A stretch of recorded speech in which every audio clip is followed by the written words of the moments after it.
Hello दोस्तों, नमस्कार। आज के वीडियो में अगला हिंदी का अभ्यास सेट संख्या 9 लेकर के आए हैं, जिसमें पहला प्रश्न है, तिरंगा में कौन सा समास है। तिरंगा तिरंगा में समास है द्विगु समास। देखिए, जिसमें पहला पद संख्यावाचक हो, पहला पद संख्यावाचक हो, जैसे चतुर्भुज, तिरंगा, पंचद्वार, पंचमुखी। इस तरह से अगर पहला पद संख्यावाचक है तो वहाँ पर द्विगु समास होता है, तो इसका विकल्प हो जाएगा 2।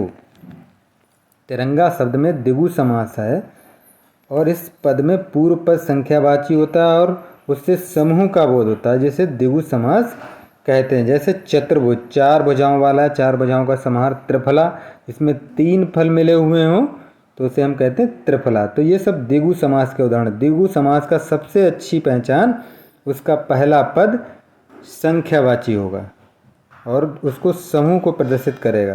3 का समूह, 4 का समूह या 5 का समूह। आभ्यांतर का सही अर्थ क्या होता है? आभ्यांतर जो है वो आभि प्लस अंतर का संधि विच्छेद है। आभ्यंतर, इसका मतलब होता है जो किसी भी वस्तु का अंदरूनी हिस्सा होता है, भीतरी भाग, किसी वस्तु का भीतरी भाग। चौथा विकल्प हो जाएगा आभ्यांतर कहलाता है।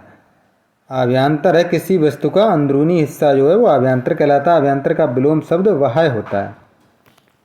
प्रश्न संख्या 3 है, किस क्षेत्र की बोली को काशिका कहा जाता है? इसमें क्षेत्र पूछा है काशिका। काशिका जो बोली है इसका नाम काशी से पड़ा है और ये वाराणसी के आसपास जिलों में बोली जाती है। भाषाई परिवार के अनुसार काशिका एक भारतीय आर्य भाषा है जो वाराणसी व उसके आसपास के क्षेत्रों में बोली जाती है। काशिका भाषा का विस्तार भोजपुरी भाषा क्षेत्र के पश्चिमी हिस्से से लेकर अवधी भाषा के क्षेत्र तक है। इस प्रकार ये भारतीय भाषा शाखा के पूर्वी शाखा के अंतर्गत आती है। मुख्य रूप से काशिका भाषावादी जिले जो वाराणसी, आजमगढ़ और इलाहाबाद हैं। काशी के नाम पर इस भाषा का नाम काशिका पड़ा है। समूहार्थक शब्द है।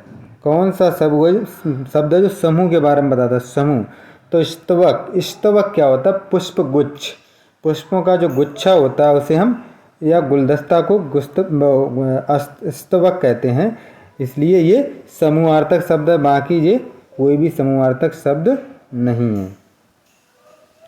अगला, जूही की कली कविता के कवि। जूही की कली किसने लिखी है? ये कविता है और ये सूर्यकांत त्रिपाठी निराला जो हैं इन्होंने लिखी है। जूही की कली कविता के रचयिता जो हैं सूर्यकांत त्रिपाठी निराला हैं। इनकी अन्य महत्वपूर्ण रचनाएं अनामिका, परिमल, गीतिका, कुकुरमुत्ता, नए पत्ते, शांदकाकली, अप्सरा, प्रभावती, चोटी की पकड़, लिली और सुकुल की बीवी, ये निराला जी की प्रमुख रचनाएं हैं। निम्नलिखित में से मिश्र वाक्य का चयन कीजिए। मिश्र वाक्य, इसमें जो मिश्र वाक्य है यह है, जो विद्यार्थी परिश्रमी है वह अवश्य सफल होगा। तो इसका पहचान क्या है? जो विद्यार्थी परिश्रमी है वो अवश्य सफल होगा। ये मिश्र वाक्य है जिन वाक्यों में प्रधान उपवाक्य हो, एक प्रधान उपवाक्य हो और अन्य आश्रित उपवाक्य हो, यानी उसके बिना वो पूरा नहीं होगा, तो वह मिश्र वाक्य कहलाता है। यह उपवाक्य आपस में कि, जो, वह, जितना, जहाँ, वहाँ, तो, यदि, ऐसा, इधर, उधर आदि के आपस में जुड़ते हैं। जैसे जो लड़का कमरे में बैठा है वह मेरा भाई है, तो जो यहाँ पे आ गया जो। शब्द युग्म के सही अर्थभेद का चयन कीजिए। अम्बुज और अम्बुद। अम्बुज जो पर्यायवाची है कमल का है, अम्बुद जो है वो बादल का पर्यायवाची है, तो इसका पहला ही विकल्प हो जाएगा कमल और बादल। अम्बुज होता है कमल का, जहाँ पे जा लग जाएगा वो कमल का हो जाएगा और जहाँ पे दा लग जाएगा वो बादल का। जैसे नीरज, नीरज का हो गया कमल का, नीरद दा हो गया तो बादल का।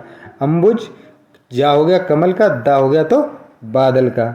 बारिज, बारिज हो गया कमल का, बारिद बादल का। इसी तरह से हो जाएगा, पहला विकल्प इसका सही हो जाएगा।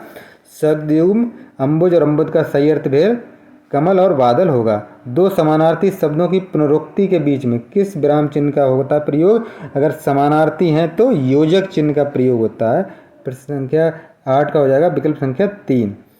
योजक चिन्ह, इस चिन्ह का प्रयोग निम्नलिखित परिस्थितियों में होता है। कौन कौन परिस्थितियाँ? दो समानार्थी शब्दों की पुनरुक्ति या एक अर्थ वाले सहचर शब्दों के बीच किया जाता है। जैसे कपड़ा लत्ता दोनों का अर्थ एक है, धन दौलत दोनों का अर्थ, मान मर्यादा दोनों एक ही अर्थ हैं, एक ही अर्थ दे रहे हैं, लेकिन उनके बीच में योजक चिन्ह हुआ है। सामासिक पदों या पुनरुक्त और युग्म शब्दों के बीच जाता है, जैसे जय पराजय, लाभ हानि, दो दो, राष्ट्रभक्ति, तो योजक चिन्ह हो गया। तुलनावाचक, तुलनावाचक शब्द जैसे सा सी से पहले, जैसे चांद सा चेहरा, फूल सी मुस्कान, तो इसमें योजक चिन्ह होता है। सार्थक निरर्थक शब्दों में जैसे अनाप शनाप, उल्टा पुल्टा, कपड़ा उल्टा पुल्टा, काम बाम, इसके बीच में भी योजक चिन्ह आएगा।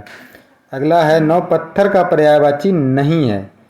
पाहन पत्थर का पर्यायवाची है, उपल पत्थर का पर्यायवाची है, और ये तीनों पत्थर के पर्यायवाची हैं। पत्थर का पर्यायवाची कौन नहीं है? उरग। उरग जो है ये सर्प का पर्यायवाची है।